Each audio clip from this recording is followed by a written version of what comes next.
면역 반응이 일어나서 생기는 염증 반응과 같다고 할 수 있습니다.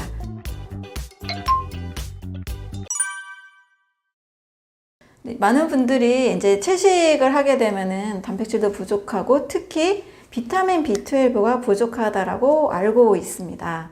비타민 B12는 이제 동물성 단백질만 있는 영양소로 알려져 있는데요. 사실은 장내 미생물을 통해서도 비타민 B12가 만들어지는 것으로 알려져 있습니다. 그러면 채식하는 사람들은 다 이 비타민 B12가 부족하니까 몸에 문제가 와야 되겠죠. 그런데 채식을 콩류나 버섯류나 채소류, 과일류나 통곡식을 충분히 먹는 사람들은 바디빌더도 있을 정도로 굉장히 좋은 근육들도 만들어 가고 있거든요. 그리고 이 비타민 B12는 어떤 분의 경우는 이 된장을 먹으면 이 콩을 통해서도 그 된장이 들어있는 여러 유익균들을 통해서도 충분히 공급이 된다라고 이야기하시기도 하고요. 장내 미생물이 비타민 B12를 만들어내기 때문에 부족해지는 영양소는 사실상 없습니다. 부족한 영양소보다 오히려 과잉 섭취하는 동물성 단백질이 훨씬 더 위험하다는 것을 꼭 알아주셨으면 좋겠습니다.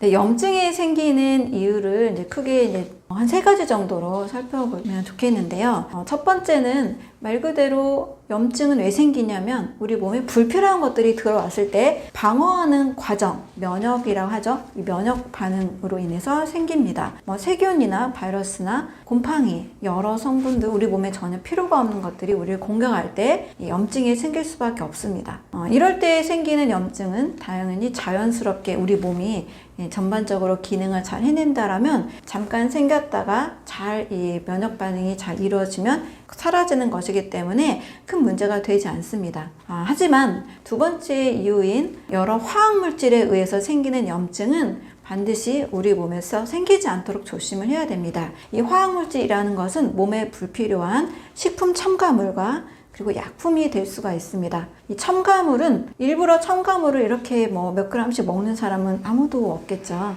우리가 만나는 가공식품, 즉석 요리된 식품들 또 배달 음식들에 너무나 많이 들어 있습니다. 1년에도 우리 한국인들이 먹는 첨가물이 약 25kg이라고 알려져 있습니다. 10년이면 250kg을 먹게 되는 거죠. 만약에 마트에서 또 편의점에서 삼각김밥이나 샌드위치 하나만 골라도 최소 30가지에서 50가지의 이 첨가물이 들어 있습니다. 이런 식으로 우리가 하루에 가공식품을 하나만 먹는 게 아니라 또 마트에서 만들어진 이런 조리된 음식, 햄버거 같은 음식, 치킨, 외부에서 먹는 이런 모든 음식들에는 대부분 첨가물들이 들어 있습니다. 인체는 이 첨가물을 영양소로 인식하지 못하겠죠.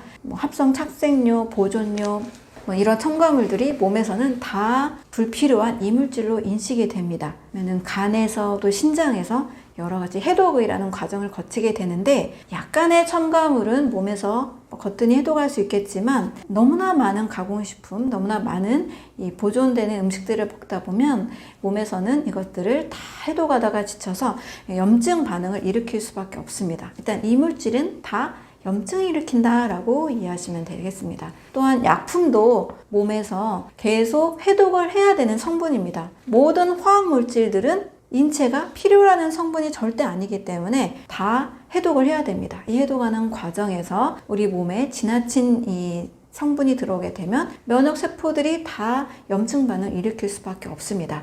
이 식품 첨가물 그리고 약품들이 염증을 일으킬 수 있는 요소가 됩니다. 세 번째로는 과식하는 식사법도 문제가 됩니다. 우리 뷔페 같은 식사를 하고 오면 굉장히 다양한 종류의 음식을 먹게 되죠. 탄수화물 음식도 먹고 단백질이 많은 음식도 먹고 지방이 많은 음식도 먹고 또 과일, 채소 여러 가지를 굉장히 많이 먹습니다. 그랬을 때 소화가 잘 안 되는 경험을 많이 해보셨을 거예요.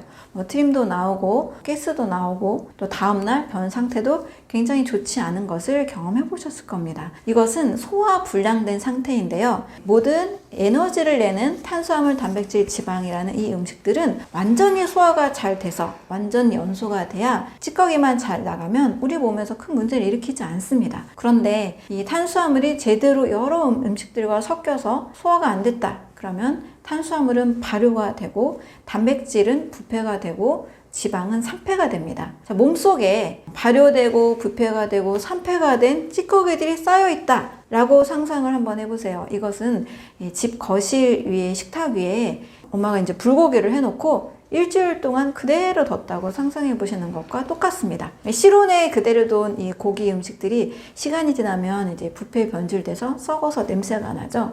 이것과 마찬가지로 소화 불량은 우리 몸에서 독소로 작용을 합니다. 그래서 과식하는 습관, 또 여러 음식을 동시에 많이 섞어 먹는 습관, 또 골고루 잘 먹어라 라는 이 의미는 세포에 꼭 필요한 음식 영양소가 담겨져 있는 상태를 말하는 거지, 골고루 정말 20가지, 30가지 음식을 동시에 먹는 식사법을 말하는 것이 아닙니다.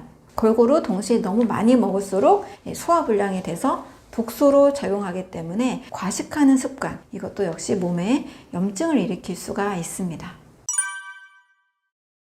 사람의 몸에서는 이물질이 들어오면 그것을 당연히 내보내야만 정상적인 인체의 생명 시스템을 유지할 수가 있습니다. 만약에 집에 도둑이 들어왔는데도 가만히 있다, 당할 수밖에 없겠죠.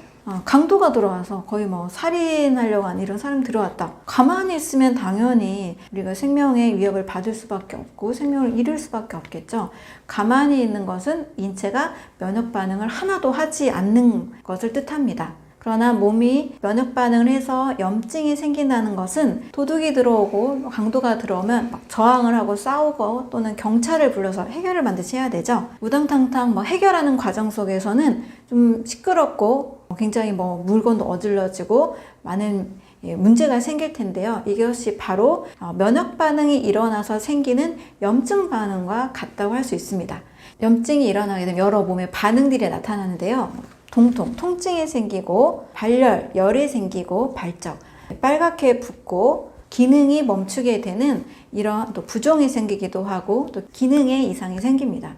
자, 이렇게 염증 반응이 일어난다는 것은 몸에서 해로운 물질들을 내보내는 자연스러운 반응입니다. 단, 이 염증 반응이 매일 도둑이 매일 들어와서 매일매일 전쟁을 치른다라면 큰 문제가 되겠죠. 이 염증 반응이 일시적으로 일어나서 완화가 되는 것은 정상적인 생명의 반응이지만 너무 수시로 독소가 되는 음식, 독이 되는 그런 첨가물들을 계속 먹는다면 몸에서는 끊임없이 염증 반응이 일어날 수밖에 없거든요. 그래서 과하게 너무 자주 일어나는 염증이 문제지 일시적으로 세균, 바이러스, 독소들을 해결해가는 염증 반응은 인체 내에서 자연스러운 생명 반응이라 할 수가 있습니다.